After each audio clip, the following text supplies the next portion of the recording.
My parents favored my sister my whole life. Then she found out I had $10 million and had a full-blown meltdown at Thanksgiving dinner. When people inquire about my childhood, I often steer the conversation elsewhere. It wasn't that my upbringing was terrible. I had food to eat and a place to stay, but it was far from ideal. My name is Deborah, and I'm 38 years old. I've decided to share my story, not for sympathy, but because someone out there might relate. At 8 years old, my world shifted dramatically. My sister Amanda arrived prematurely. I recall my father rushing to the hospital in the middle of the night while my Aunt Jennifer stayed with me. Everyone was anxious about the baby, and I was no different. I didn't fully grasp the complexities of premature births, but I understood something wasn't right. Amanda survived, though she was incredibly fragile. Our home transformed into a miniature hospital, with my mother constantly cleaning. The sharp scent of disinfectants lingered in the air. If I so much as sniffled, my mother's concern was never for me, but for Amanda.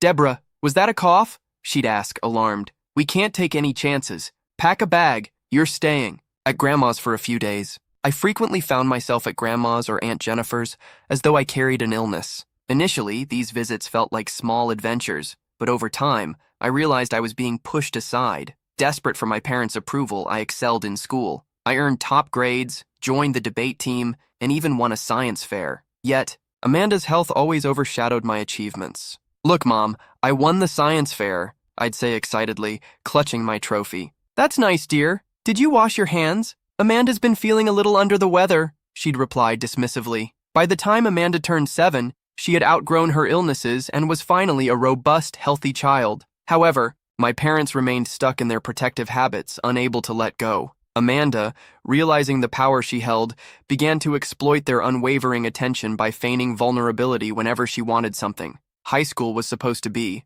my moment. I worked diligently, maintaining excellent grades and joining various extracurricular activities. Yet Amanda's needs always took precedence. One night, my science teacher informed my parents that I had a real shot at a science scholarship. "Deborah is one of our brightest students," he praised. Then my mother's phone rang. Amanda was at home with the babysitter and distraught. "What's wrong, sweetheart?" Mom asked, concerned. Amanda sobbed through the receiver.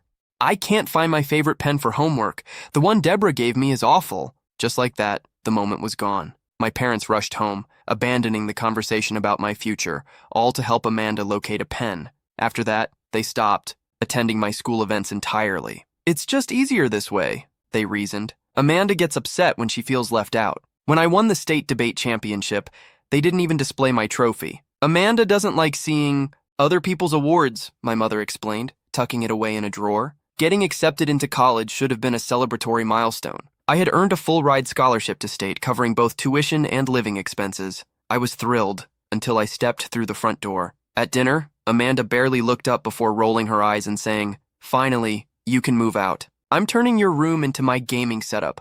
I want 3 monitors and a streaming rig." From that moment, I started counting down the days until college. Those years flew by. I spent as much time as possible on campus, treating home like a pit stop for occasional family dinners where Amanda monopolized the conversation with middle school drama. At 23, with my degree in hand, I landed a managerial role at Thompson & Company. The salary wasn't enough for luxury living or expensive sushi, but I had my own place, and that was enough for me. One day, while scrolling through social media, an ad caught my attention. "Learn how to make your money work for you." Normally, I'd skip past these things, but this time, I paused. The course had a fee, but I could afford it if I lived on cheap instant noodles for a while. That decision changed my life. The instructor, Matthew, made investing seem straightforward. I started small, putting a few $100s into tech stocks, then gradually increased my investments. I researched the market, studied risk management, and learned the ropes. My first big break came when I invested in a small AI company no one was talking about.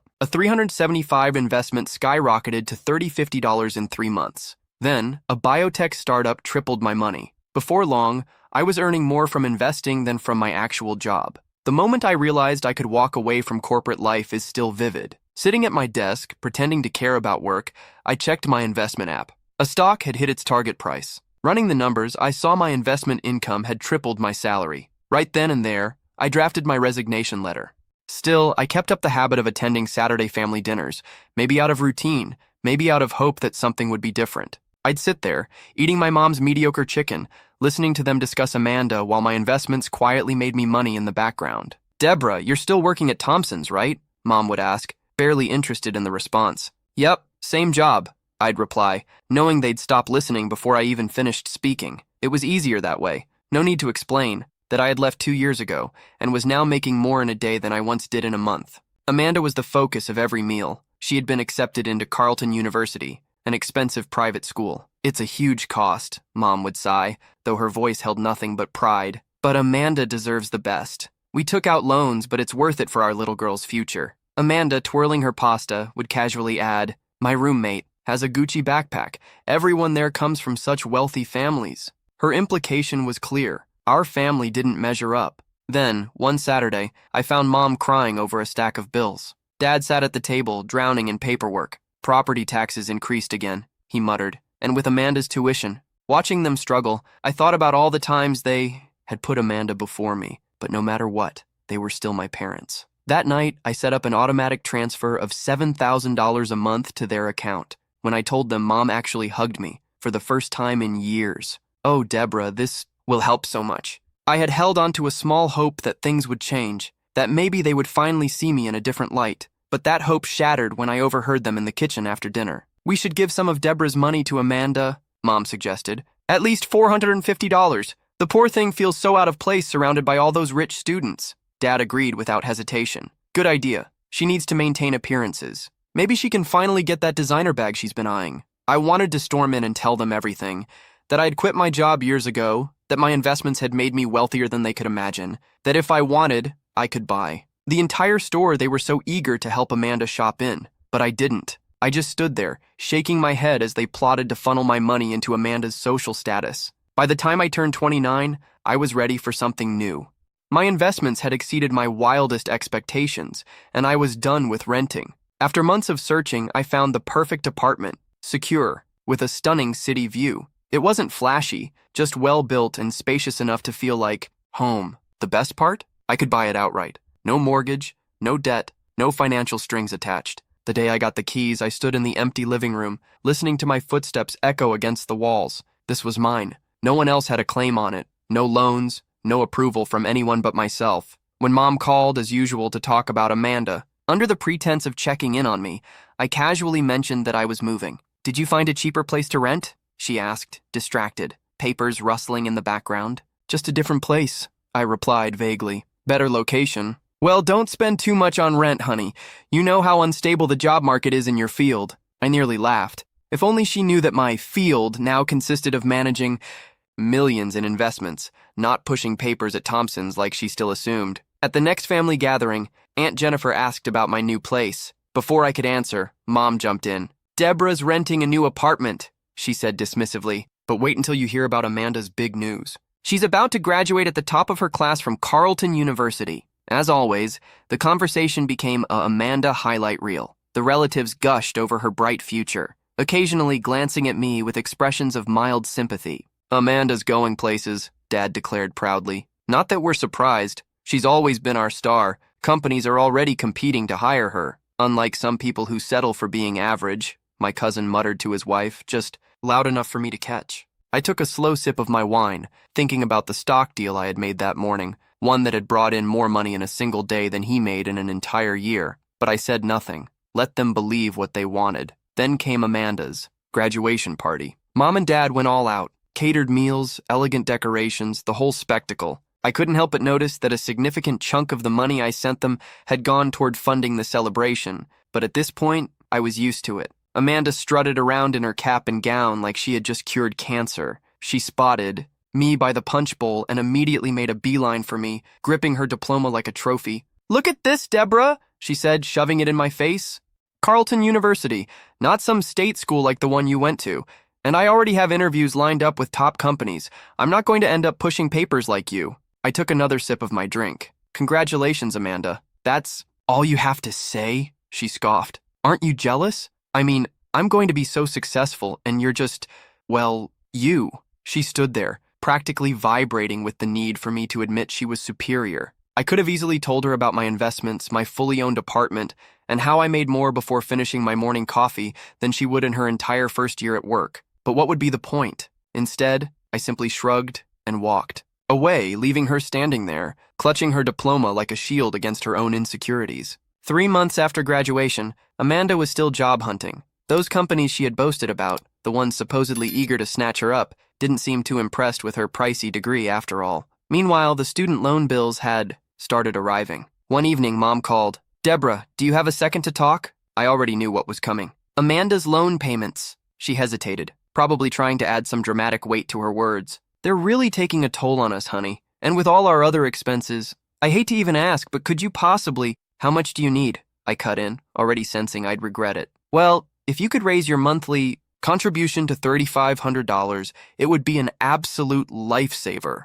I thought about all the times they had dismissed my accomplishments, all the moments Amanda had mocked my career. But I also considered my bank account, sitting comfortably in the 7-figure range, something my family remained completely oblivious to. "All right," I finally said. "I'll adjust the payments starting next month." Mom barely got her thank you out before launching into plans for the money. "This will help so much with Amanda's loans, and maybe we can get her some proper outfits for interviews." A few weeks later, Amanda finally landed a job at the same company where Dad had connections. He just so happened to know the HR director from college. The irony wasn't lost on me when she walked in with the title of manager. One weekend, I dropped by our parents' house and found Amanda sprawled across the couch, scrolling through apartment listings on her phone. "Everything is ridiculously overpriced," she complained. "I can't believe I have to stay here with Mom and Dad. It's so humiliating." "You could consider a smaller place," I suggested, "or maybe look outside the city center." She gave me a look as if I had suggested she live in a cardboard box. "I need to be in the right neighborhood, Deborah. Not that you'd understand. Some of us have actual standards." I glanced around at our parents' modest living room, where she was currently living rent-free, but I chose to keep my thoughts to myself. She sighed, tossing her phone aside. "This is just temporary. Unlike you, I won't be stuck as a manager forever. I have real potential." As Thanksgiving approached, Mom threw herself into her usual frantic hosting routine. Every year, she insisted on doing everything herself, transforming the kitchen into a chaotic mess. But this time was different. "I have no idea what I'm going to do," she lamented over the phone a week before Thanksgiving. "I strained my back pulling Amanda's laundry out of the dryer, and now I can barely stand. How am I supposed to cook for 20 people? Why don't you let me take care of it?" I suggested. "I can have everything catered from that new restaurant downtown." Mom's tone immediately brightened. "You're such a wonderful daughter. I don't know what we'd do without you." On our video call, I caught a glimpse of Amanda in the background, dramatically rolling her eyes. Even the smallest bit of praise directed at me was enough to ruin her mood. Thanksgiving Day arrived, unfolding like every other family gathering. The catered food showed up right on time, and I helped Mom set everything up while doing my best to ignore Amanda's ongoing comments about how store-bought stuffing could never measure up to homemade. I brought my laptop along since the Asian stock markets would open during dinner, and I had investments to monitor. I set it up in my old bedroom, left it running, and went to join my family. The food was excellent, far better than Mom's usual dry turkey. As everyone got comfortable with their plates, Mom couldn't resist bringing up her injured back. "I was so worried about how I'd manage all the cooking," she told the room full of aunts, uncles, and cousins. "But Deborah stepped in and arranged for this wonderful catered meal. Wasn't that thoughtful?" "That was really generous of you, Deborah," Aunt Jennifer smiled warmly. "I imagine it wasn't cheap." "Oh, it's nothing," I replied, brushing it off. "I'm just glad everyone's enjoying it." "She earns enough at that management job to help us quite a bit," Mom added proudly, probably the first time she had ever openly acknowledged anything I did.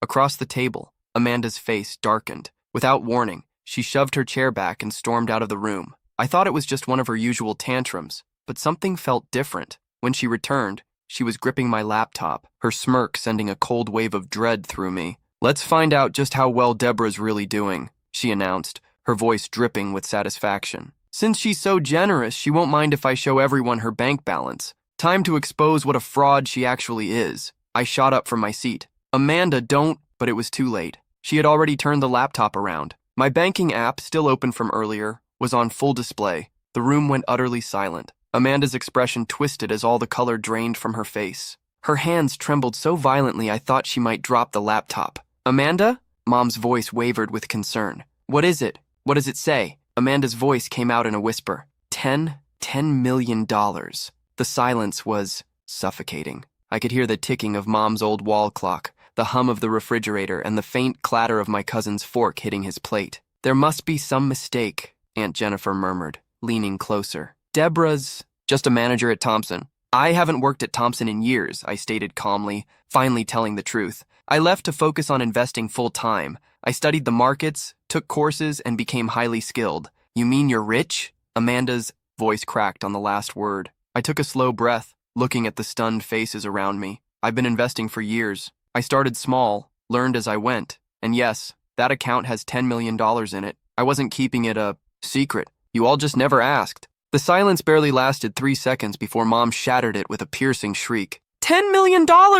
She jumped up, her face turning an alarming shade of red. You've had $10 million and you let us struggle? I stared at her in disbelief. Struggle? I send you $2,000 every single month. Her voice climbed to an ear-splitting pitch. Your sister has student loans. We have bills. How could you be so selfish? So unbelievably greedy. Dad's face twisted with fury. We raised you better than this, Deborah. You've been sitting on all this money while your own family suffers? Something inside me snapped. Years of being the overlooked one, the reliable but unimportant daughter, came crashing down all at once.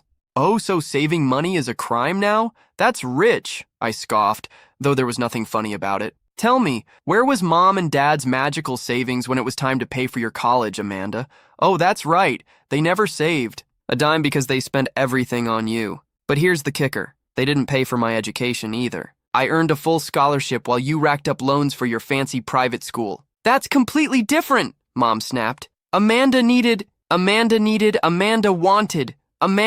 Amanda. I cut her off, my voice rising. It's always been about Amanda. Well, here's a reality check. My money is mine. Every single dollar, I earned it. $3,500 a month is nothing to you, Mom shot back. You should be giving us at least $10,000. We're your parents. A sharp, bitter laugh escaped me. $10,000? What, so you can keep pampering your golden child? I turned to Amanda, who was inching away now. You wanted to expose me as a failure? How's that working out for you? The sister you mocked for being just a manager turned out to be the one who actually made something of herself. Tell me, Amanda, how does that feel? The entire family sat frozen, forks in midair, watching the disaster unfold like a chaotic tennis match. If you're so successful, Mom sneered, then you should be supporting your family. That's your duty. My duty? I stepped closer to Amanda and snatched my laptop from her shaking hands.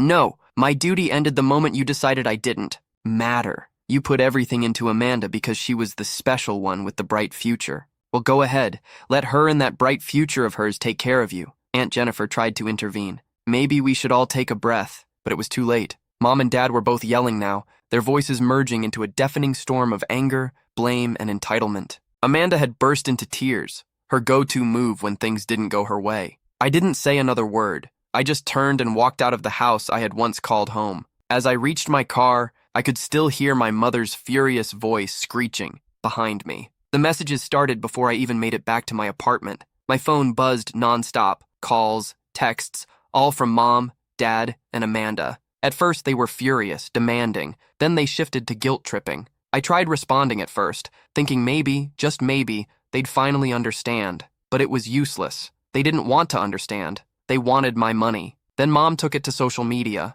Her post was a masterpiece of manipulation. My heart is broken to discover that my eldest daughter has become wealthy while her family struggles. She refuses to help her sister with her student loans or support her aging parents. Money truly does change people. Please keep Deborah in your prayers so she remembers the meaning of family. The backlash came from all directions. Family friends I hadn't spoken to in years suddenly had strong opinions about me. How could she be so heartless? I always knew something was off about her. What kind of person abandons their own family? Mom eagerly engaged with every comment, responding with crying emojis and messages of gratitude for their support. The relatives who had actually witnessed the Thanksgiving chaos remained silent, but their silence did nothing to stop the flood of judgment. Strangers and distant acquaintances labeled me selfish, ungrateful, and cruel. That was the final straw. I opened my banking app and stared at the automatic transfers to my parents, $3,500 every single month, money they had dismissed as if it meant nothing.